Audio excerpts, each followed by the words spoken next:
আসসালামু আলাইকুম। আমি নাইম বড়বন্ধু ইতালি ভ্যানিস শহর থেকে। এক ভাই কোয়েশ্চেন করেছে যে আমি ওয়াইফ সহ ইতালি এসেছি ১ বছর হয়েছে। আমাদের কোনো রেসিডেন্স অথবা অস্তিতি নেই। আমাদের একটি বেবি হয়েছে ১.৫ মাস হয়েছে। আমরা কি আসিন নিউনিকর বোনাসটা পাবো? এখানে আসলে অনেকগুলো প্রশ্ন থেকে যায় যে যেহেতু ১ বছর এসেছে সাদা সৌজন্য এবং কোনো অস্তিতি অথবা রেসিডেন্স নেই। অনেকে বলে থাকেন যে রেসিডেন্স ছাড়াও আসলে আসিন ইউনিকের টাকাটা পাওয়া যাবে। রেসিডেন্স যদি না থাকে অর্থে কার্ডটা দিয়ে নিতে অথবা কমিউনিটি আসলে আনাগ্রাফের অফিসে এন্ট্রি না থাকে সেক্ষেত্রে কি আপনারা আসিন ইউনিকর বোনাসটা প্রতি মাসে যেটা পাওয়া যায় সেটা কি পাওয়া যায়? উত্তরটা হচ্ছে না।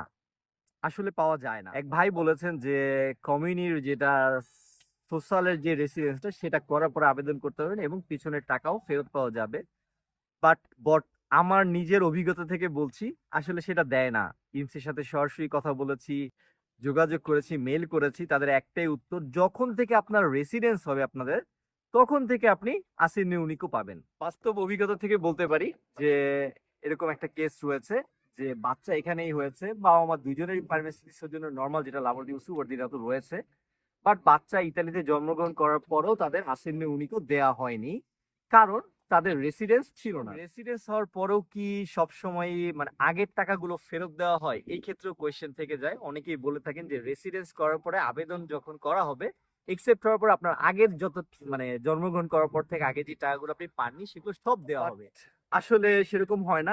রেসিডেন্স হওয়ার পর থেকে অর্থাৎ যেই ডেট থেকে আপনার কমিউনিটি এন্ট্রি হবে তারপর থেকে আপনি পেমেন্ট গুলো পেয়ে থাকবেন। এই ক্ষেত্রে রেসিডেন্সটা খুবই ইম্পর্টেন্ট।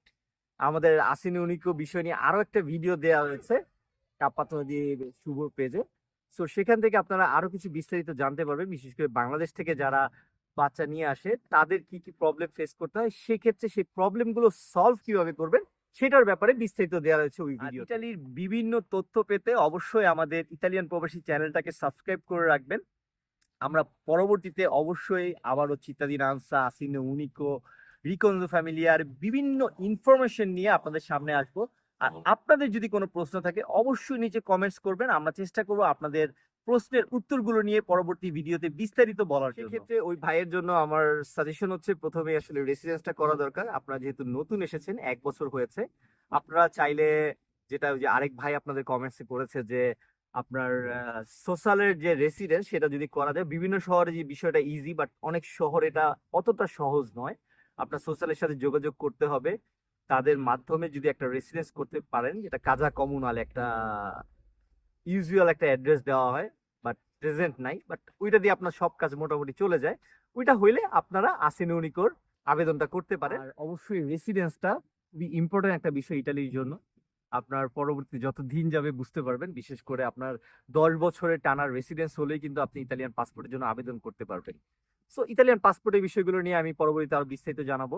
সো আপনাদের কাছে বলবো যে আপনারা তাড়াতাড়ি রেসিডেন্সটা করার চেষ্টা করেন। যদি কারো বাসার থেকে বা যেখানে থাকে সেখান থেকে যদি নিতে পারেন সেটা অবশ্যই ভালো। আর না হলে সোশ্যালের সাথে যোগাযোগ করে যদি সোশ্যাল থেকে রেসিডেন্সটা নিতে পারেন সেক্ষেত্রে আরো বেশি বেটার। ওইখানে কেটে দেওয়ার কোনো ভয় থাকে না যে কেউ কেটে দিবে বা আমার রেসিডেন্সটা রানিং আছে কিনা সেই ভয় থাকে না। এখানে রেসিডেন্স করা মানে আপনার রেসিডেন্স সবসময় রানিং থাকবে। পরবর্তী আপনি বাসা কিনলেন বা ভাড়া নিলেন তখন সেটা আপনি মুভ করে আপনার ওইখানে নিয়ে দিতে পারবেন। ভালো থাকবেন সবাই। আমাদের জন্য দোয়া করবেন আর অবশ্যই ইতালিয়ান পোস্ট চ্যানেলটিকে সাবস্ক্রাইব করবেন। আসসালামু আলাইকুম।